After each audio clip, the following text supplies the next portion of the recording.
Manipur gangrape incident. Issue क्या था? 4 मई को मणिपुर में फाइनोम नाम का गांव है। ये गांव कांगकोप की जिले में पड़ता है।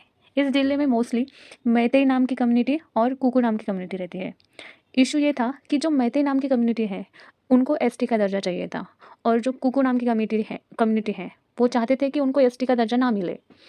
ठीक है, तो बात इस बात से छिड़ी। ठीक है, तो मैतेई नाम के जो कम्युनिटी के लोग हैं उन्होंने क्या किया, जो फाइनोम नाम का गांव है वहाँ पे जो कुकू नाम के लोग रहते हैं उस गांव पे अटैक किया। उन्होंने वहाँ पे घरों को आग लगाई, वहाँ की जो वैल्यूएबल चीज़ें थी वो उनसे छीन ली। जो वुमेन थी, जो औरतें थी, उनके साथ गलत बिहेवियर किया, और उस वजह से, उस डर की वजह से वहाँ के जो लोग हैं वो भाग के जंगल की ओर छिपने गए। तो वहाँ का जो लोकल पुलिस स्टेशन है, जो लोकल पुलिस है, उन्होंने क्या किया, उनको प्रोटेक्शन देने का काम किया, तो उनको रेस्क्यू करने का काम किया। ठीक है, जब पुलिस उनको रेस्क्यू कर रहे थे तब क्या हुआ, एक 800 से 1000 संख्या वाला एक जमाव आके उन्होंने उन लोगों पे फिर से अटैक किया।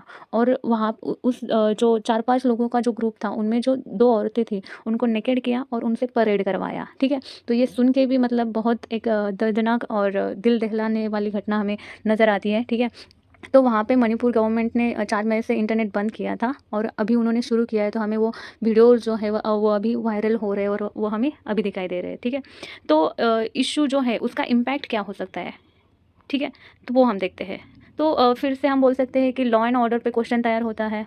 सेकंड, हम बोल सकते हैं कि वुमेन की सेफ्टी का क्वेश्चन तैयार होता है। एक जगह पे हम चंद्रयान 3 जैसे प्रोजेक्ट के बारे में सोचते हैं, सक्सेस होने के बारे में सोचते हैं, और दूसरी तरफ आज भी जो औरतें हैं उनकी सेफ्टी का इशू है।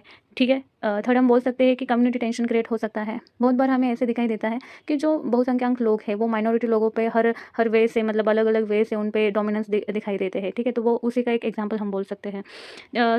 लास्ट हम बोल सकते हैं कि it will disturb a peace and harmony between people and two different community. ठीक है, तो इस वजह से क्या हो जाएगा कि एक पर्टिकुलर इंसिडेंट को लेके, मतलब आप किसी इंटरेस्ट के लिए औरतों की इज्जत को अगर हथियार बनाते हो तो वो बहुत ही गलत चीज़ है। ठीक है, तो वो वैसे होना नहीं चाहिए। वे फॉरवर्ड हम क्या बोल सकते हैं, जैसे कि कुछ पास के इंसिडेंट भी है, जैसे कि मॉब लिंचिंग जैसी घटनाएं। ठीक है, तो इसमें क्या होता है कि किसी ग्रुप द्वारा या फिर किसी जमाव द्वारा अगर किसी पे अटैक किया जाता है तो वहाँ पे आप किसी इंडिविजुअल पर्सन या फिर व्यक्ति के अगेंस्ट एफआईआर दाखिल नहीं कर सकते, या फिर उस तरह से आपके पास किसी जमाव पे एफआईआर दाखिल करने के लिए आपके पास कोई लॉ एंड ऑर्डर नहीं है, उस तरह का कोई लॉ नहीं है। ठीक है, तो हमें इस तरह के लॉज फॉर्म करने की ज़रूरत है। ठीक है, हम नेक्स्ट बोल सकते हैं कि जो नेशनल ह्यूमन राइट कमीशन है और नेशनल कमीशन ऑन जस्टिस है, इसका भी इस केस में किस तरह से रोल हो सकता है, किस तरह की भूमिका हो सकती है, ये भी इम्पोर्टेंट हो सकता है।